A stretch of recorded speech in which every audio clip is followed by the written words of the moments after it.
Hey guys, and welcome to another Juicy Bits video. All this week we're celebrating the 25th anniversary of the World Wide Web and web pages in general. And so in today's video, I want to talk about the history of e-commerce. Buying things online today is something that we absolutely not only take for granted, but I bet most people watching this video feel like you just completely have integrated it into the way that you acquire new things, discover new products, and maybe even get most of the goods and services that you consume on a daily basis. We've gone from the idea of only buying things that we need a week or two from now to using things like Amazon Prime to having supplies and food actually delivered to our homes and offices within an hour. So e-commerce has come light years since it first launched. So you may be wondering, how did this whole thing start? Where did e-commerce come from?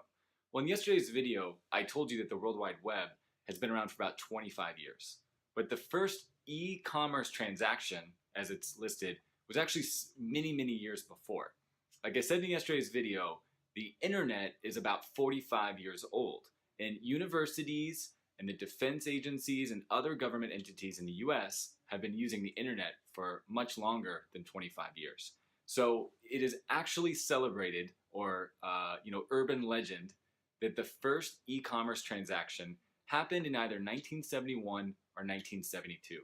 And it happened between students at MIT and Stanford, and they were arranging payment for a cannabis supply or a cannabis transaction, which I'll let you guys interpret exactly what that means. So they actually say that was the very first e-commerce transaction all the way back in 1971. So fast forward many years later, there was a number of attempts to bring commerce online.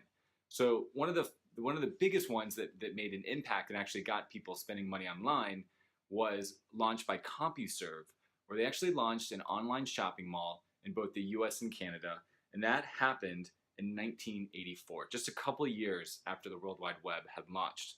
And so getting a big organization that was actually the ISP for most people at the time to say that this was a trusted shopping mall made big headway in getting people to actually adopt it. But still, e-commerce was just a fraction, a tiny percentage of all the commercial activity in the US. So fast forward a little bit further along, and the first online store that looks like the websites that we rely on today was actually in 1992. All right, so it was all the way in the 90s.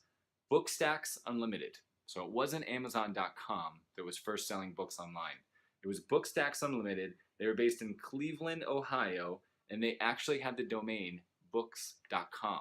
So that was our first modern e-commerce store. Now, Amazon.com came online several years later in 1995, actually inspired by books.com. And the first book ever sold on Amazon.com in 1995 was Creative Analogies, Computer Models of the Fundamental Mechanisms of Thought.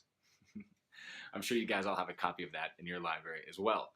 Now, this same year, eBay actually launched, okay? So also in 1995, eBay had its first successful auction for a whopping price of $14.83. And what was it that was being sold? A broken laser pointer. And when the company actually reached out to the first buyer in the transaction, he actually said, "I collect broken laser pointers," if you can believe that or not. So that was the first eBay purchase back in 1995. So there it is. Transactions go all the way back to 1971 or 72. The first real, modern e-commerce store that we're used to came around in 1992, and it wasn't until 1995 that Amazon, eBay, and some of the other big players that we all take for granted today actually established themselves and came online. So who knows what's next? Everything's being changed. There's things like instant delivery from Amazon Prime. We're using things like Uber to establish, pickup and delivery of goods that we used to have to travel to the stores for.